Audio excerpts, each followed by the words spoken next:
Hello friends खुलुमबाय नोंथांमोनखौ नायगिरि नोंथांमोनखौ गासैखौबो डिजिटल आपडेट यूट्यूब चेनेलाव आरोबाव फिन खेबसे बरायना लाफिननाय जाबाय। दिनै आं नोंथांमोननि थाखाय मोनसे इम्पोर्टेन्ट आपडेट्स लानानै फैदों। नोंथांमोना भिडिअखौ स्किप खालामाजासे नायलांबानो जाबाय। दा नोंथांमोनाथ' बयबो मिन्थिखागौ नङा होमबा PMAY-G नि स्किमखौहाय जोंहा प्रधान मन्त्रि आवास योजना जायनाखि न' होमबा न' मोनो जायनाखि न' गैयैफोरनो जोंहा गभर्नमेन्टनिफ्राय जोंहा न' मोननायनि सुजुग सुबिदा मोनो, सुजुग सुबिदा दङ आरोखि। दा आङो बे भिडिअनि गेजेरजों बेखौनो मिथिहोनो सानदों जे दा जोंहा न' मोननायनि न'नि एप्लाइ खालामनाय प्रसेसाहाय जोबनो बारा गोबाव गैलिया लोगोफोर, जोबनो थांगासिनो दङ। दा नोंथांमोनहा नायनानै लाबानो जाबाय, आं फारि फारि खिन्थालायबाय थागोन स्टेप बाय स्टेप। दा जोंहा बेसेबां थारिखआव जोबनो थांगासिनो दङ बिनि न' मोननायनि थारिखआहाय जोंहा एप्लाइ खालामनाय प्रसेसाहाय दा 31 डिसेम्बरावनो जोबनो थांगासिनो दं आरोखि। जोङो निउस मिडियायावहाय आरो गोबां माखासे सर्सआव मोननाय बायदिब्ला 31 डिसेम्बरावनो लास्ट डेट आरोखि ना। दा नोंथांमोननि थाखाय आं न' मोननो थाखाय मा क्राइटेरिया थानांगोन, मा एलिजिबल थानांगोन, मा नांगोन बेखौहाय आं आपडेट्स खिन्थाहरनो नागिरदों। नोंथांमोना नायलांबानो जाबाय फारि फारि।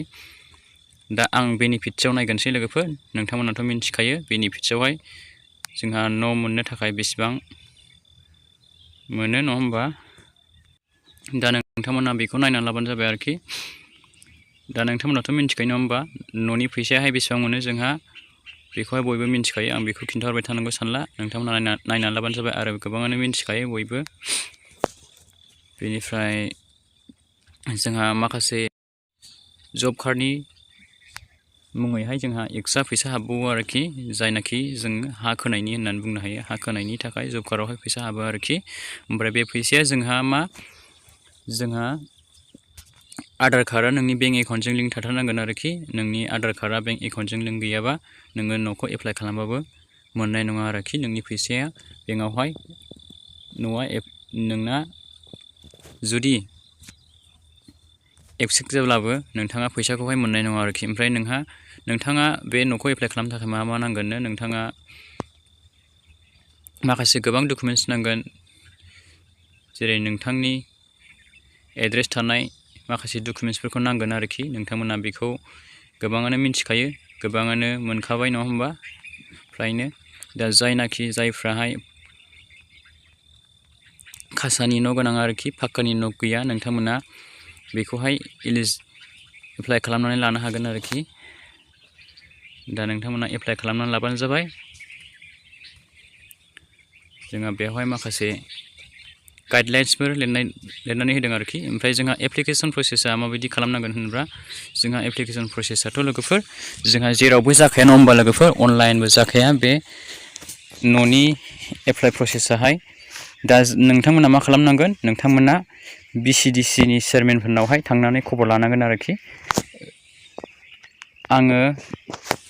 आंहा न' गैया, आंहा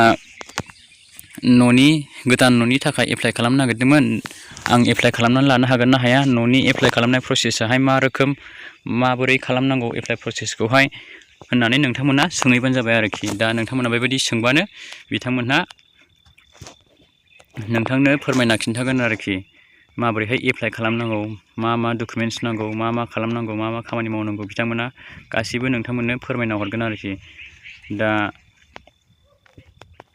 नोंथांमोना गावबागाव BCDC एरियानि साइडनि चेयारमेनफोरनावहाय थांनानै खबर लालायबानो जाबाय आरोखि। दा न'नि माबायाहाय एप्लाइ खालामनाय प्रसेसाहाय 31 डिसेम्बरावहाय जोबगोन होनदों निउस मिडियानि गेजेरजोंहाय। दा बियो सैथोना थार, नंमारगौना नंमारा, नोंथांमोना BCDCनि चेयारमेनफोरनावहाय थांनानै खबर लादो, सोंबानो जाबाय, अब्लानो मिन्थिनो मोनगोन नोंथांमोनहा। बेनिफ्राय डकुमेन्टसफोरखौबो नायबानो जाबाय। नोंथांमोना आधार कार्ड थानांगोन, जब कार्डआथ' थाखानांगोन, बेंक एकाउन्ट थानांगोन, नोंथांमोना बेंक एकाउन्टआ नोंनि आधारजों लिंक जाथारनांगोन। ओमफ्राय नोंथांमोनाथ' बेंकआवहाय थांनानै आधारखौहाय लिंक खालामनो होननानै बुंहैयो नङा होमबा, फर्म हैयो, लिरनानैहाय डकुमेन्ट साबमिट होयो बेंकआवहाय आधार लिंक बानायनायनि। दा नोंथांमोननि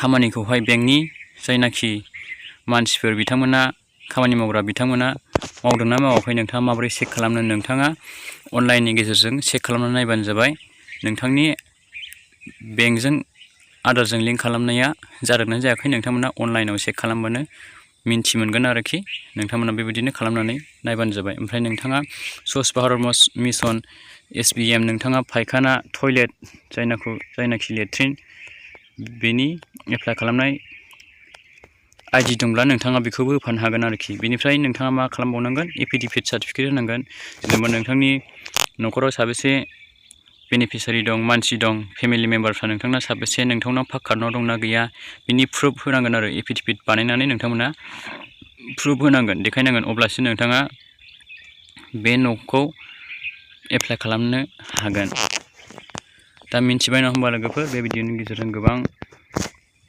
बाथ्राखौनो दा नोंथांमोना जायफ्रा पासकार्डनाव गैया जायफ्रा मोनाखैमोन नोंथांमोना थाबैनो एप्लाइ खालामनानै लाबानो जाबाय दा बुंनाय बायदिब्ला 31 डिसेम्बरावहाय लास्ट डेट होनना बुंदों निउस मिडियानि गेजेरावहाय गोबां सर्सनि गेजेरजों जों मोननो हादों बेनिखायनो नोंथांमोननो बे भिडिअनि गेजेरजों बे आपडेट्सखौनो लाबोनाय जाबाय बिदिब्ला लोगोफोर नोंथांमोनहा बे भिडिअखौ नायनानै मोजां मोनदोंब्ला लाइक खालामबानो जाबाय आरो लोगोफोरनोबो शेयार खालामनानै होबानो जाबाय जाहाथे बयबो मिन्थियो आरो एप्लाइ खालामनानै लानो हायो आरो जोबथारनो आंनि मोनसे गुरै रिकुवेस्ट नोंथांमोनहा सोरबाफोर चेनेलाव गोदान फैदोंब्ला आरो दासिमबो चेनेलखौ साबस्क्राइब खालामनानै लायाखैब्ला नोंथांमोनहा गासैबो नायगिरि नोंथांमोनहा आंनि चेनेलखौ साबस्क्राइब खालामनानै लाबानो जाबाय जाहाथे बे चेनेलनि गेजेरजों नोंथांमोनहा गोदान आपडेट्सफोर बेबायदिनो मोनबाय थानो हायो।